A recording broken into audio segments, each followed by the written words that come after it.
With love అంటే ప్రేమతోనా లేక ప్రేమతో తీసారా అది అర్థం కావాలంటే కంప్లీట్ రివ్యూ చూడండి, మీకే తెలుస్తుంది.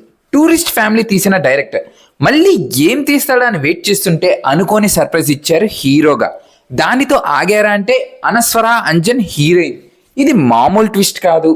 ఎందుగా మాట అన్నా అంటే మూవీ చూస్తున్న ప్రతిసారి ఒకటే ఫీలింగ్, అదృష్టం నీకెక్కడో మసాలా వాడంత మచ్చలా ఉంది అని. అలా అని డైరెక్టర్ ఏం చేయలేదా అంటే చాలా చేశారు. కొన్ని ప్లేసెస్ లో యాక్టింగ్ ఫ్రెష్ గా ఉంది.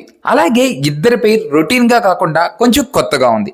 కొంచెం ఫ్రెష్ గా అలాగే కొత్తగా ఉండడానికి రీజన్స్ అంటే ఇద్దరి మధ్య సీన్స్ అండ్ వాళ్ళ పెర్ఫార్మెన్స్ లేత లవ్ స్టోరీలా క్రియేట్ చేశారు. అనస్వర అంజన్ ఈ మూవీ చూడటానికి మెయిన్ రీజన్స్ ని పర్సంటేజ్ లా చెప్తే 80% మీకోసం అని చెప్పచ్చు. ఇది చాలదా మీ గురించి చెప్పడానికి? ఆ క్యూట్నెస్, ఆ కోపం ప్రతి ఒక్కటి బాగుంది. ఇద్దరు బాగున్నారు, బాగా చేశారు. మూవీలో క్లైమాక్స్ బాగుంది, లాస్ట్ లో బాగా ఎంటర్టైన్ చేశారు. సమ్ ప్లేసెస్ లో ఎమోషన్ అండ్ ఆ లవ్ సీన్స్ బాగా వర్క్ అయ్యాయి. ఈ మూవీలో డబ్బింగ్ కి బాగా కేర్ తీసుకున్నారు. తెలుగు టెక్స్ట్ కానీ డైలాగ్స్ బాగున్నాయి. సాంగ్ సూపర్ అనలేం కానీ ఓకే. అంటే ఇప్పుడు సినిమా సూపర్ ఉంది అంటావా అంటే అక్కడికే వస్తున్నా. Cool backdrop love story. ఈ మూవీ ద్వారా అర్థమైంది ఏంటంటే లిమిట్. దేనికైనా లిమిట్ ఉండదా అంటే ఉంటుందని అర్థమైంది. స్కూల్ బ్యాక్డ్రాప్ లవ్ స్టోరీస్ చాలా చూసాం, వాటికంటూ టైం పీరియడ్ అనేది ఉంటుంది. ఇక్కడ కొంచెం ఎక్స్టెండ్ చేశారు.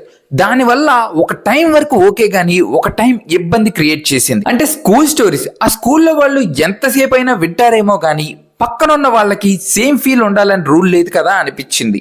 మూవీలో పాయింట్ చాలా క్లారిటీగా ట్రైలర్లోనే ఇచ్చేశారు. అలాగే మూవీలో కూడా అర్థమైపోతుంది. ఇలా తెలిసిన తర్వాత నెక్స్ట్ ఏం చేస్తారు అనేది చాలా క్రూషియల్. ఆ సీన్స్ అంత స్ట్రాంగ్ గా లేవనిపించింది. అంటే ఒక టైంకి కావాలని అయిపోయేదాన్ని దూరం తీసుకెళ్తున్నారు అనిపించింది. పాయింట్ ఓకే, స్టోరీ ఓకే, కానీ స్క్రీన్ ప్లే దగ్గర కొంచెం మైనస్ ఫీల్ వచ్చింది.